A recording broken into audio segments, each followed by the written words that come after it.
All right. Hi, guys. So, today is finally the day where we're going to finally put all of this together and talk about factoring quadratic expressions completely. So now we're finally in the thick of things in terms of section 7.6, which really technically we've been talking about this entire time.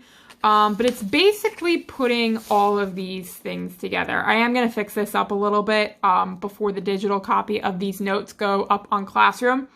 There were some things that I had to edit a little bit before I did this video, and I didn't notice until after I printed it out. So basically all this is saying is we're kind of combining everything that we've been talking about in regards to factoring up to this point. And I think because we've had the time to break it down, when I talk about this process of factoring completely, it really shouldn't be a huge issue, I don't think.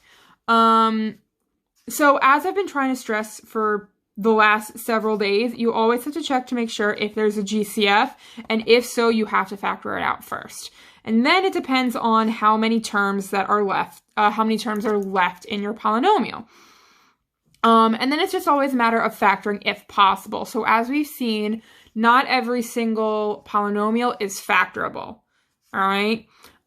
So if there are two terms, you have difference of two squares on the table, because those are the only two-term polynomials that we've tried to factor, were the difference of two squares. So if you have a difference of two squares left, you can factor it. If you have a trinomial left, you can always try to factor it. And then the one thing that's also not here is the fact that if you have four terms, you can always try to factor by grouping. All right. But the big thing is factoring out that GCF first. You have to factor it out and you have to leave it on the outside. All right. So if that doesn't really make much sense, I do have this. All right. This kind of encompasses everything that we've been talking about. All right. And I didn't make this. I found it on the internet. But it's a really nice little flow chart about how to factor. So you're always going to start at the top here. Is there a GCF? All right. So if there is, as we saw earlier, you would have to factor it out to the outside and then go from there. All right. Is it a difference of two squares? If yes, you can factor it. If no, maybe there are three terms inside the parentheses. If yes, then you would go into whether or not the leading coefficient is 1, because we have two different ways to figure out or to factor depending on whether or not the leading coefficient is 1. If it is 1, then you're just going to break it down into the basic factoring that looks like this. Finding two factors that multiply to your last term and add up to your first term. And if the leading coefficient is not 1, again, I grabbed this from the internet, so the person who made this is a whole super fancy, complicated way of factoring. But we talked about how to factor trinomials where the leading coefficient is not 1, where you would find factors of the A term and factors of the C term, and then guess and check, and then try to distribute it back out to see if you do get that middle term. And you always have to be careful with your signs.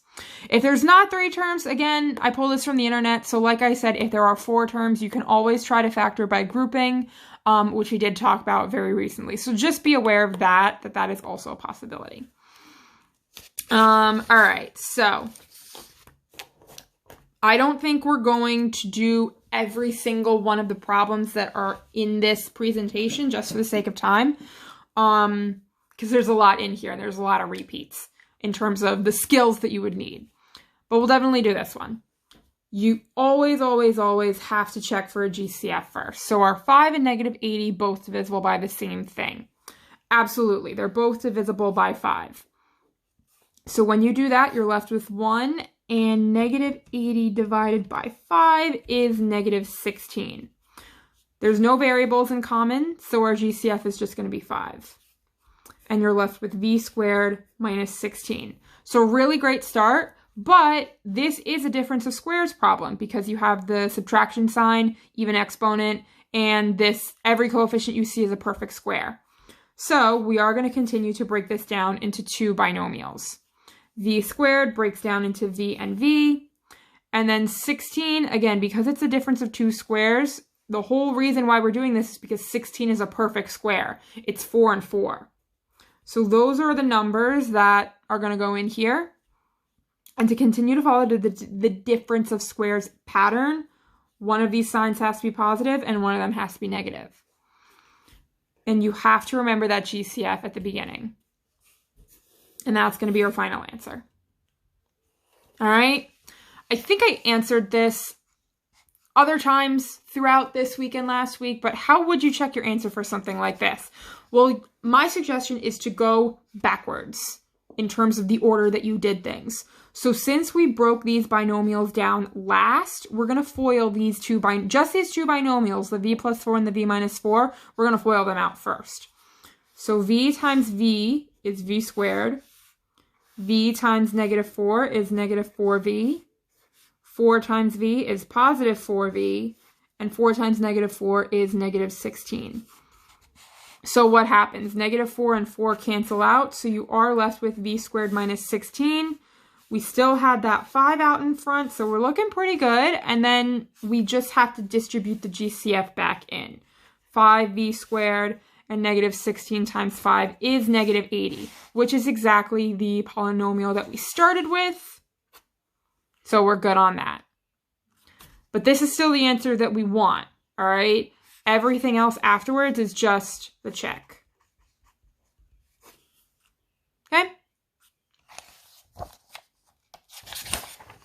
All right, what about this? Still going to want to check for a GCF first. 5, 10, and negative 40. Are they all divisible by the same thing? Yeah, they're all divisible by 5 again. So that's 1, 2, and negative 8. And again, there's no variables in common, so your GCF is just 5. And you're left with r squared plus 2r minus 8. So this is a trinomial now, all right, where your leading coefficient is 1. So all we're thinking about are factors of negative 8 that add up to positive 2. So what are your factors of 8? I don't think we've done something like this in a while. If we're looking for factors of negative 8, one of them has to be positive and one of them has to be negative. And it is going to matter which one. So our factors are negative 1 and 8, or you could switch the signs, 1 and negative 8. And then we've got negative 4 and 2, and 4 and negative 2. So which one of those adds up to positive 2? Well, I pointed to this one because this one's the answer. Positive 4 and negative 2. 4 minus 2 is 2. So that will break down into r plus 4 and r minus 2. And I think you guys are sick of me hearing me say this. The order of the parentheses themselves does not matter, but it has to be positive 4 and negative 2. Because if you go with this third one, negative 4 plus 2 is negative 2, not the positive 2 that we want. Okay? And then don't forget your GCF. And we're good. And this process of checking would be exactly the same as the last one. FOIL these two binomials back out first, and then distribute the 5 back in. But we're already almost clocking in at 10 minutes, so just for the sake of time, I think I'm going to skip it for now. Okay. 10, negative 2, and negative 8. Are those all divisible by the same thing? Yes. It's 2 this time. All right, so we've got 5, negative 1, and negative 4. Okay, no variables in common, so it's just 2. 5x squared minus x minus 4. Different this time. All right, now we have that leading coefficient of something it's not 1. All right, so now it's a situation where we have to think about both factors of 5 and factors of 4. And this is different than the last one because, as I keep saying with problems like this, we're going to worry about the signs in a little bit when we talk about these factors. So factors of 5 are just 1 and 5. And factors of 4, you've got options. You've got 1 and 4 and 2 and 2. Okay? So we're going to set up our parentheses and we're going to try some combinations and check them. 1 and 5 is going to be pretty solid. You've got x and 5x. That's probably not going to change. That's definitely not going to change, actually. And let's go with 2 and 2. So how do we check this to make sure that these numbers are right? all we'd really have to do, because we know x times 5x is 5x squared, we know 2 times 2 is 4, we really just have to check the outers and the inners. So 2 times 5x is 10x, and x times 2 is 2x. And we want to know, is it possible to make -1 with these two numbers? No, it's not. So that's not the combination that we want. And 2 and 2, if we switched it, it's not going to get us anything different. So we're going to move on to 1 and 4. We'll keep the x and the 5x, and we'll go with 1 and 4. 1 times 5 is 5, and 4 times 1x is 4x. Is this possible to make -1? Yeah, it is.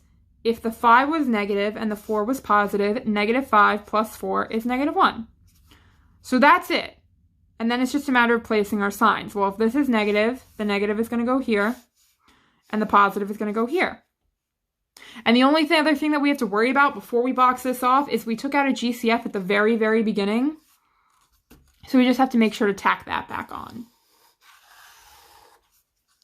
And that's it for that problem. And again, same exact process for checking your answer. Foil these out first, and then distribute the GCF back in. But I just want to flip through. Okay, I'll do one more. And then that might be the end of it. We'll see. Okay. Well, the leading coefficient here is 1. So are 1, -18, and 81 all divisible by the same thing? No. Again, technically they're all divisible by 1, but dividing by 1 isn't going to change anything. So there's no GCF, and we're just going to stick with this. So because the leading coefficient is 1 now, we're thinking about factors of 81 that add up to -18. So what are factors of 81? 1 and 81.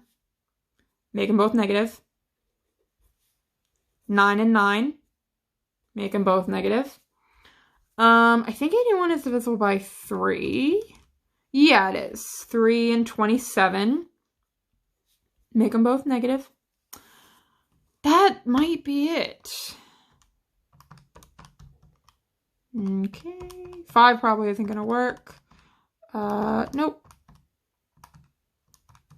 Nope. And we already got 9. So that's it for 81. So which one of these options adds up to -18? -9 and -9. Okay? So we've got p minus 9 and p minus 9. But you got to be real careful with this, because there is a way that you can make this a lot more simple, or fully simplify it. Because it's the exact same binomial written twice, we can say p minus 9 squared. And there's no GCF we had to worry about. So that's it for the final answer. You would, again, just have to make sure you expanded this back out in order to foil to check your answer. Okay? And I think, let me just flip through this real quick.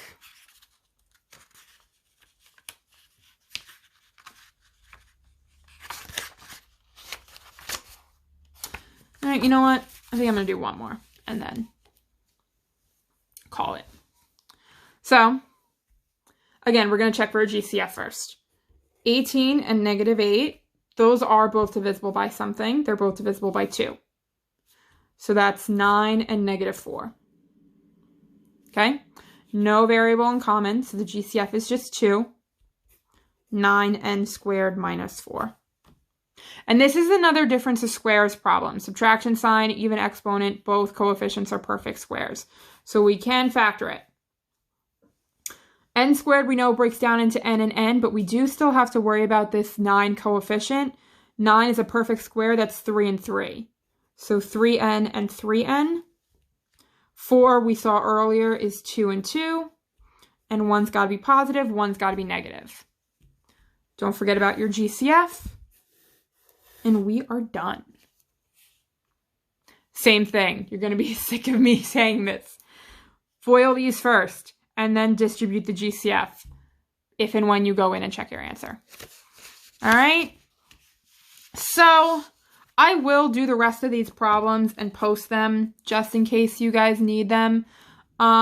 And I think the homework's going to be a little bit different. I don't think it's going to be a Google form this time, so I will post directions on Google Classroom about how to complete the assignment and how to submit it. So please read that post carefully, and I hope to talk to you guys real soon.